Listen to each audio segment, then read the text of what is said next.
anak-anak yang ada di Kota Bengkulu lebih signifikan supaya bisa berkarir di dunia penerbangan, kemudian bisa berkarir juga di dunia internasional, pastinya ke Jepang dan negara-negara lain yang insya Allah bakalan kita fasilitasi sampai mereka benar-benar mendapatkan tempat yang layak.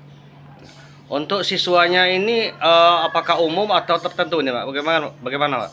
Kalau untuk siswa penerbangan memang untuk saat ini kita laksanakan untuk umum, cuma tidak menutup kemungkinan nanti mungkin dari pihak Yayasan Muhammadiyah Bengkulu bisa memberikan support SDM yang benar-benar sudah siap bekerja dan menyesuaikan dengan jurusan masing-masing sehingga bisa berkorelasi penuh di dunia penerbangan. Untuk siswanya bisa masuk ke sini, kriteria bisa masuk ke yayasan ini bagaimana?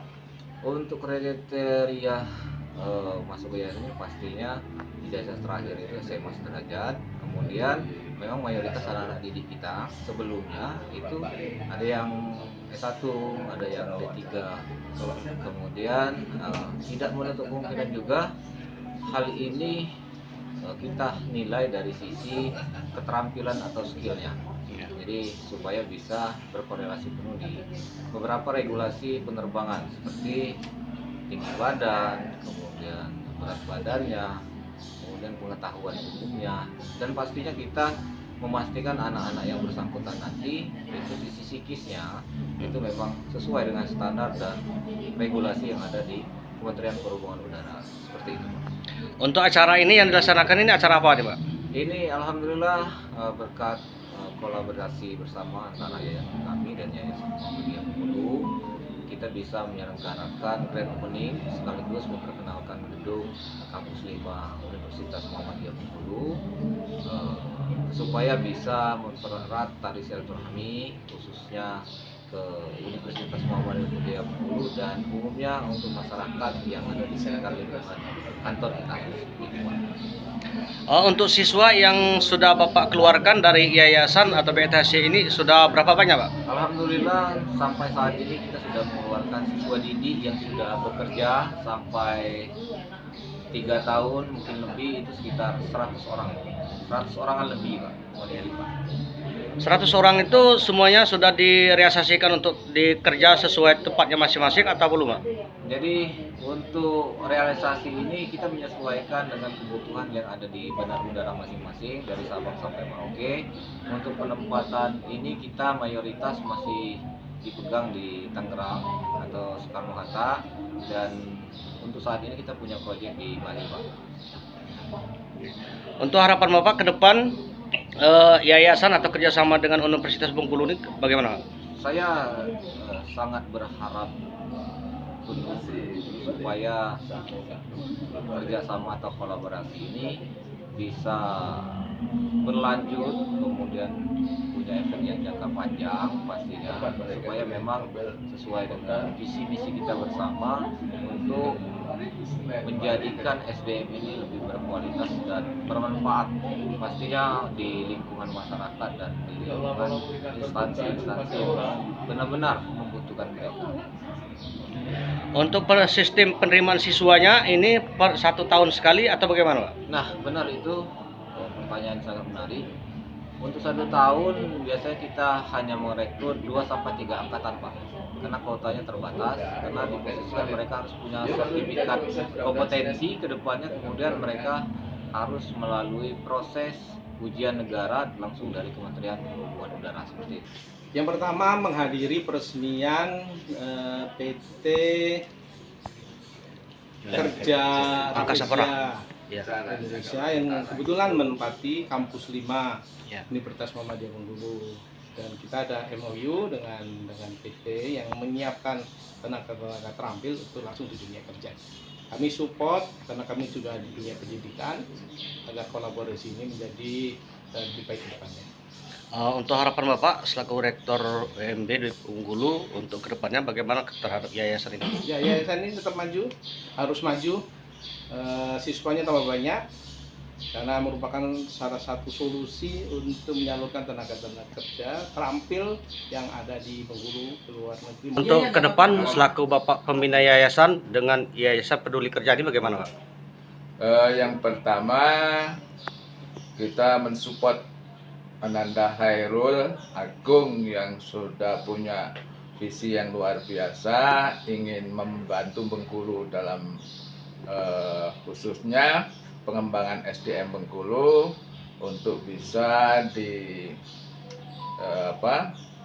dikirimkan menjadi tenaga kerja di penerbangan, bahkan kemungkinan di pengiriman di tenaga negara lain. Ini cukup luar biasa dan kita sangat merespon itu.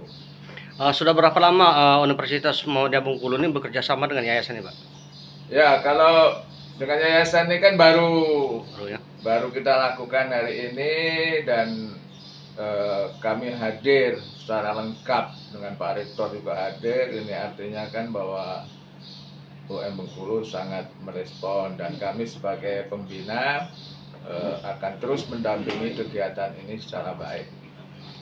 Gedung yang ditempatkan ini gedung apa ini, Pak? Ini kampus 5 yang akan dipersiapkan untuk Fakultas Kedokteran Universitas Muhammadiyah.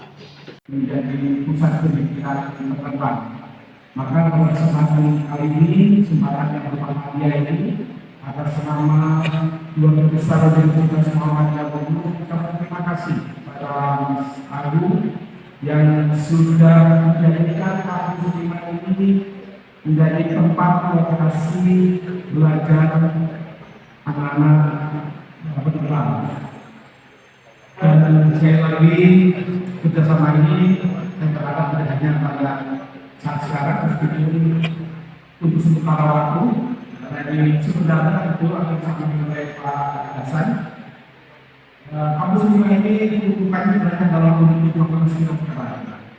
Jadi nanti fakultas kedokteran adanya di sini, terus kemudian ada rumah sakitnya juga.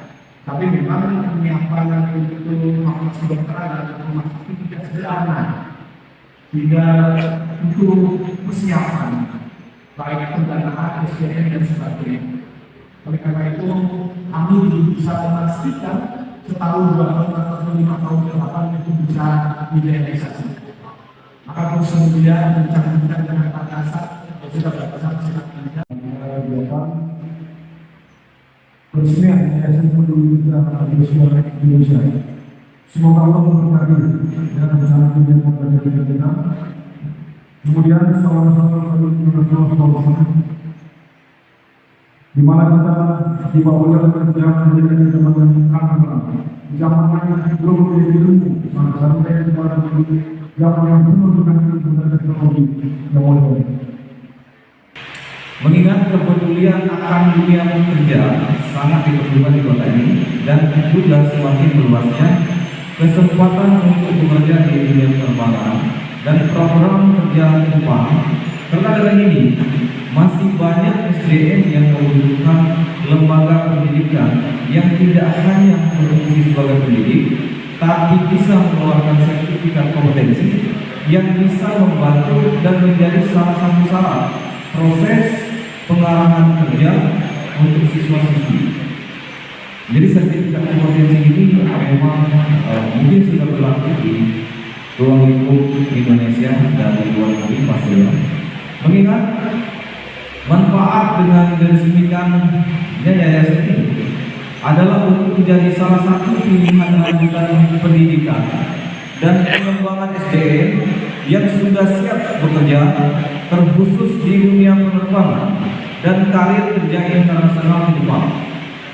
Di sisi lainnya, kami membuka peluang untuk membangun kerjasama, khususnya karir kerja internasional ke depan kepada Bapak Rektor UMB, mohon izin, dan rekan-rekan sekalian, mohon izin. Mungkin bisa kita jalin kerjasama untuk proses penyaluran tenaga kerja kesehatan,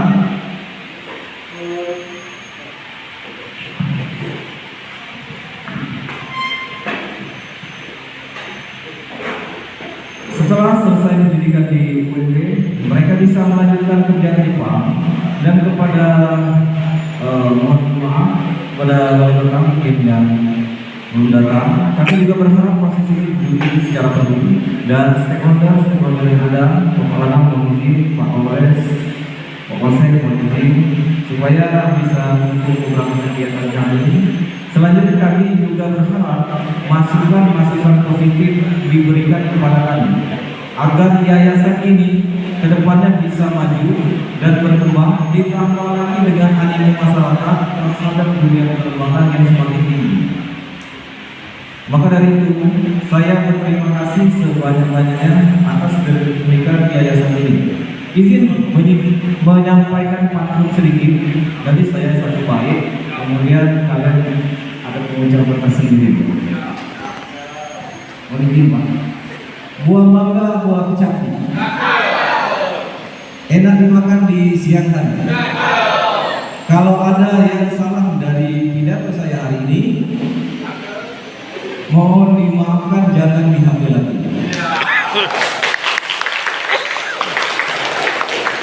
Mohon izin satu lagi. Ke Bengkulu membeli benda, makan bersama di sore hari. Kalau kamu mau jadi hebat, ayo pendidikan di yayasan kami. Baiklah, demikian yang dapat saya sampaikan. Marilah kita bersama-sama memohon kehadiran Allah Subhanahu wa taala. Semoga Yayasan Peduli Kerja Rafflesia Indonesia ini akan berkembang seluas-luasnya dan selalu mendapatkan perhatian kualitas yang dihendaki. Bila ada yang salah dari penyampaian saya, mohon maaf. Semoga selalu dilindungi Allah Subhanahu wa taala. Amin. Amin ya rabbal alamin. Wassalamualaikum warahmatullahi wabarakatuh.